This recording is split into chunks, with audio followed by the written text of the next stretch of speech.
Hablábamos hace un rato, vivió ayer en la apertura de las sesiones ordinarias del Congreso con los diputados que se levantaron de sus bancas y se fueron. Uno de ellos fue Hernán Lombardi, que es diputado nacional del PRO, estuvo encargado de los medios públicos durante el gobierno de Macri y tiene la gentileza de atendernos a esta hora, a las 2:05, aquí en Pasaron Cosas. ¿Qué tal, Hernán? ¿Cómo le va? Alejandro Berkovich, acá en Radio con vos. ¿Qué tal? Buenas tardes, Alejandro. ¿Cómo estás? Bueno, gracias por atendernos. ¿Qué lo movió a irse de su banca ayer? Bueno, nosotros íbamos con la expectativa que el presidente de la Nación hablara con la realidad y no con el relato, que dada la grave circunstancia que tiene Argentina, quisiera llamado a hablar más del futuro, del presente y del futuro, por supuesto con un diagnóstico, pero sobre todo hablar con la verdad. Y el presidente fue acumulando una serie de falsedades, mentiras sistemáticas, que llegó a un punto que dijimos que no solo le estaba faltando el respeto a nuestros votantes, Alejandro. Nosotros representamos a la gente que nos votó y la verdad que cuando se falta la verdad o se disimula la verdad o se disfraza la verdad sistemáticamente, bueno, se ofende a la gente, no a nosotros como diputados solamente, sino a la gente que nos votó. Me parece que el Congreso tiene que ser un lugar de la verdad, digamos, de decir las cosas. La situación es muy grave en la Argentina como para acomodar un relato ficticio, ¿no? ¿Pero qué fue exactamente? Más allá del relato que hizo el presidente, más allá del relato que hizo el presidente de la realidad nacional o económica, ¿qué fue específicamente lo que consideraron que les faltaba el respeto a ustedes para levantarse? No, fue una acumulación de cosas, ¿no? Una acumulación de cosas, tanto el tema vacunas. El presidente le dedicó un largo parte de su discurso al tema vacunas. Uno tiene que hablar con cierta humildad, es en un tema. El tema que es parte de tu especialidad, Ale, que es el tema de la deuda, de los temas económicos, y una visión tan sesgada de la economía de la Argentina. Yo te digo, si eras un marciano y no sabías nada y escuchaba lo que estaba diciendo ayer el presidente Fernández, te parecía que la Argentina vivía en un momento idílico de su historia. Hernán, ¿no? Te saluda Noelia Barral Grijera. Sí, pero déjame terminar, por favor. Sí. Entonces, todos esos son los elementos por los cuales va generando una irritación creciente por tanta bifurcación con la verdad. La bifurcación con la verdad, con respecto al origen de la deuda. ¿Puedo hacerte una pregunta sobre esto que estás diciendo? Todo. Justamente, ustedes cuando se paran y se van del recinto, no es ni cuando habla de las vacunas, ni cuando felicita a Bisotti, sino cuando Alberto Fernández dice que el acuerdo con el FMI no obstruye la posibilidad de investigar judicialmente la deuda tomada durante el gobierno de Mauricio Macri.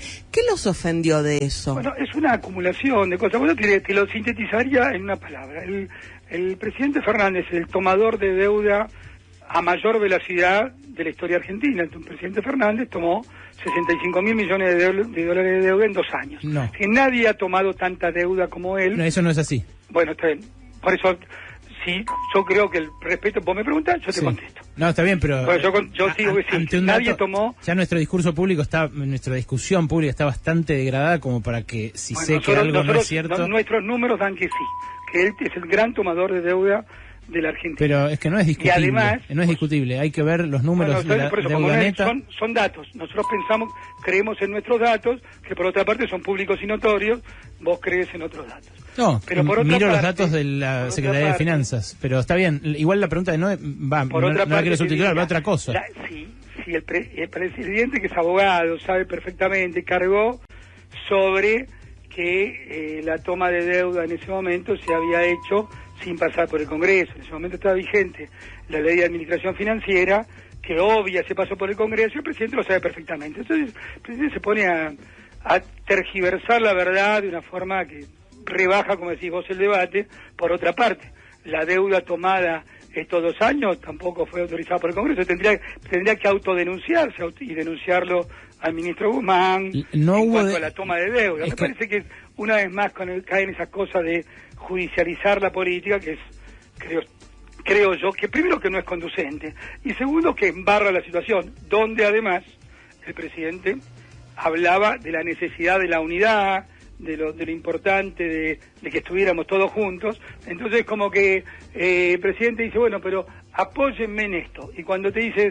escuchemos la ayuda, te empieza a pegar un cachetazo. Entonces la verdad ofendió a nuestros votantes con sus falsedades y con la tergiversación absoluta de la historia. Hernán, ¿podemos compartir juntos un audio de 10 segundos, menos 8 segundos simplemente para seguir la entrevista? Sí, con todo gusto. Escuche. Venimos de años en los que el Estado ha mentido sistemáticamente, confundiendo a todos y borrando la línea entre la realidad y la fantasía.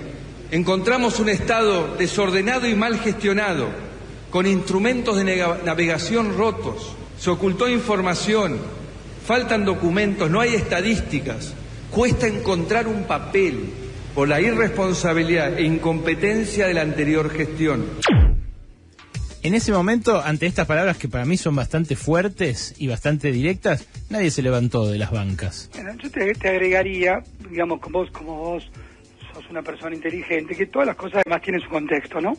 Pues admitamos que cuando un gobierno asume, y entiendo que ese es el primer discurso, que debe ser el discurso de 2016. 2016, sí. Obviamente siempre hay un inventario. Alberto Fernández lo hizo largamente. Acá pasaron 2 años y 2 meses. ¿Vale? 2 años y 2 meses. Este es el tercer discurso. Y sigue hablando de lo mismo.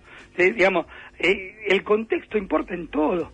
Pues si yo te podría pasar, y seguramente en función de tu honestidad intelectual, editate 10 segundos del primer discurso de Alberto Fernández, el 1 de marzo de 2020, a ver qué dijo. Y nosotros nos paramos, pero ya a esta altura del partido parece que es como de nuevo. Los argentinos tienen problemas demasiado serios como para esto. Por otra parte, pongamos énfasis en otra cosa.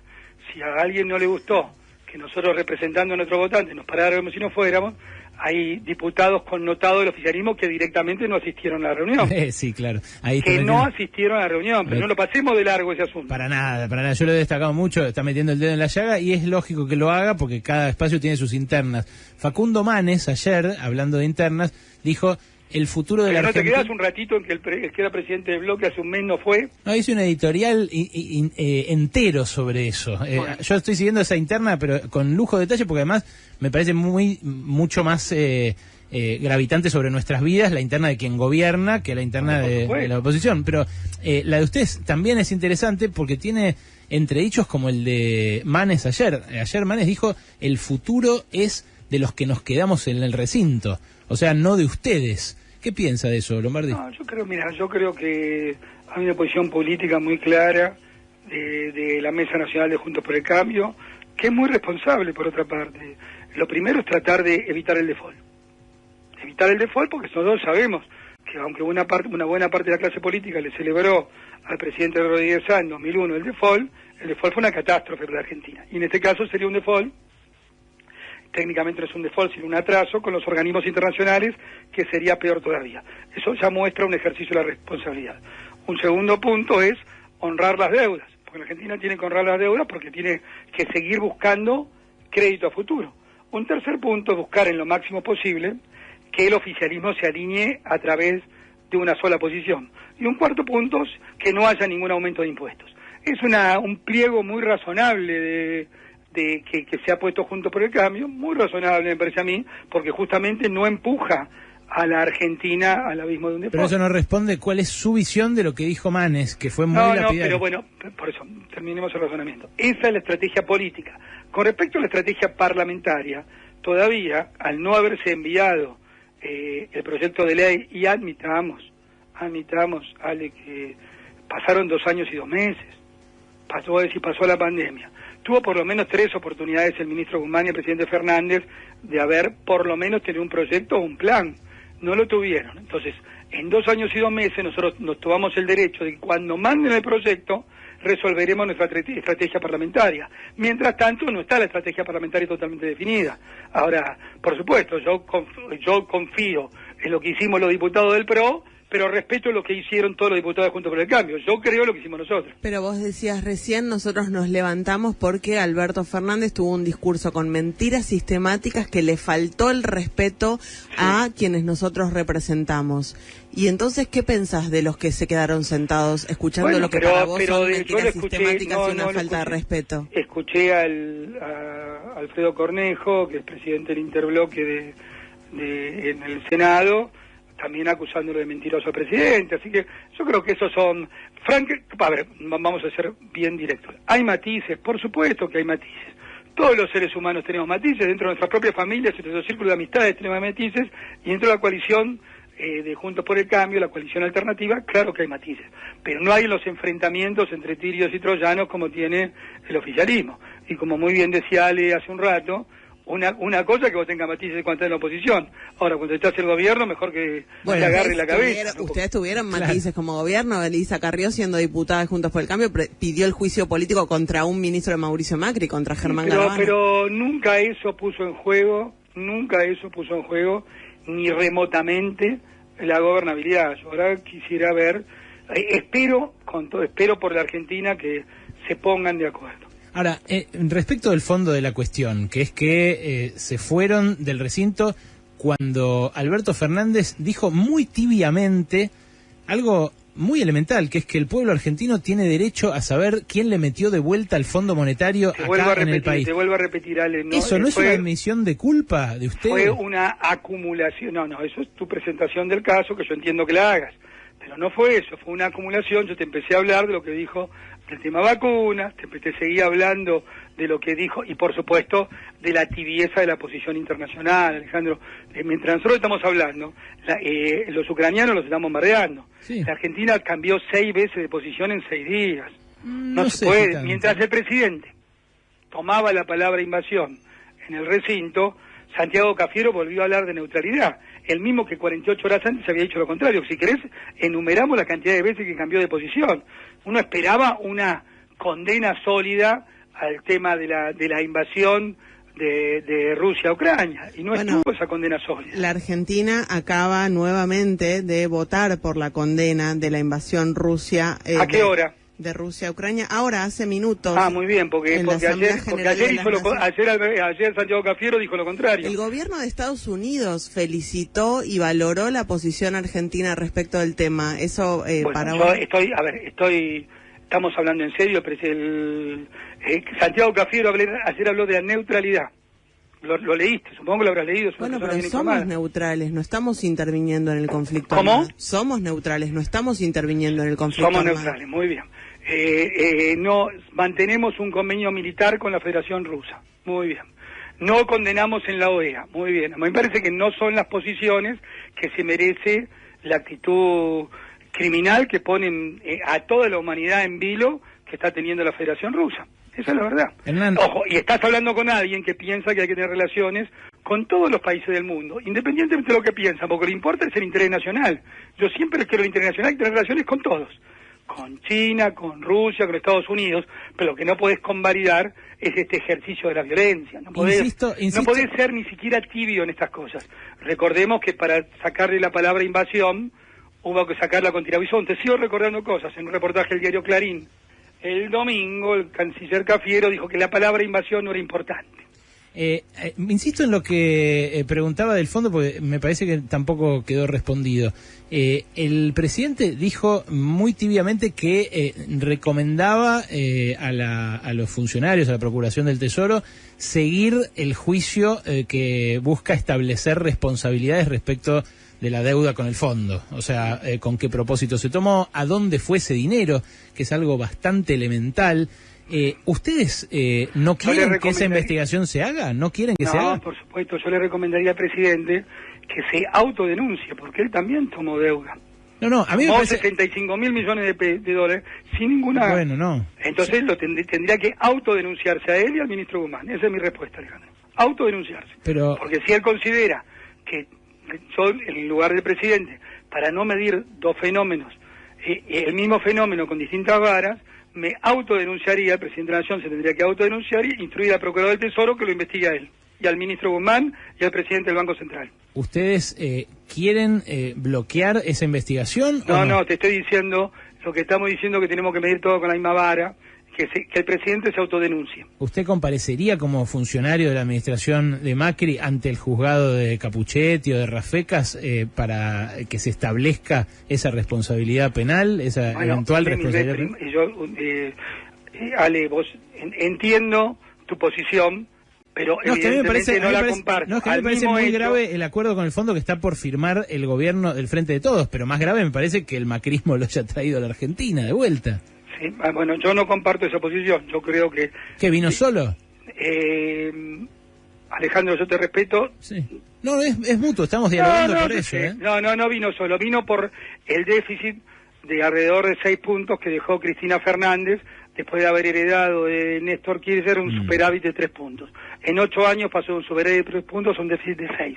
Ahí está la explicación de la deuda, como lo pasa cualquiera en su casa. Bueno, si vos tenés déficit en tu casa... No es lo mismo. Cuando yo pienso, vos pensás, yo pienso eso. No, es que la ciencia económica piensa lo contrario. Bueno, la ciencia económica de algunos libros que leen algunos, otros dicen, mirá, emitir deuda simplemente para financiar un déficit loco, como se hizo, por ejemplo, los 3 últimos meses del año pasado, bueno, el ministro Guzmán está tirando nafta al fuego. Pero Hernán Lombardi, ¿cómo le va, Alejandro Wolf? Pero hay cosas que son muy concretas. Argentina tenía un vencimiento de 19.000 millones de dólares este año. ¿Cómo creía que incluso en un gobierno de Mauricio Macri iba a hacer frente a eso?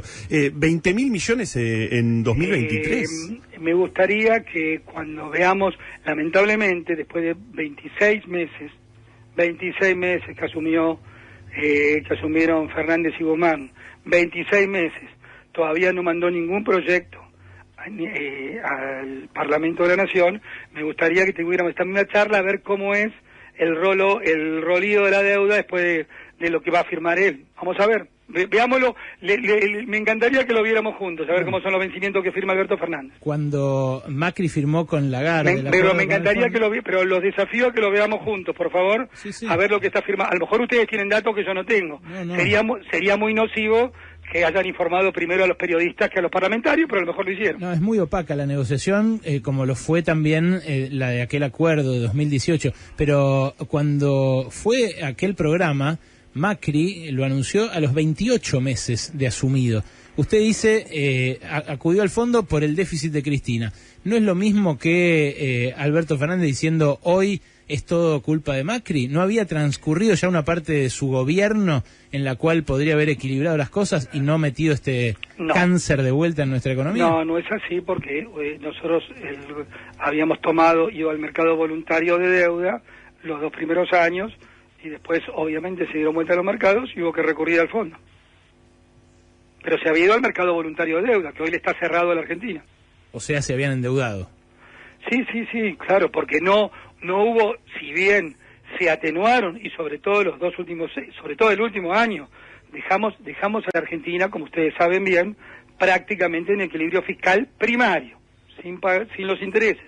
Lamentablemente en estos 2 años se rifó ese esfuerzo que hicieron todos los argentinos ese último año, 2019, que en parte fue lo que nos hizo perder las elecciones, ¿no? Hernán, gracias por este rato, Les mando un abrazo grande. Otro para usted. Era Hernán Lombardi, diputado nacional del PRO, colgó con energía. Enfáticamente. Aquí en Pasaron Cosas.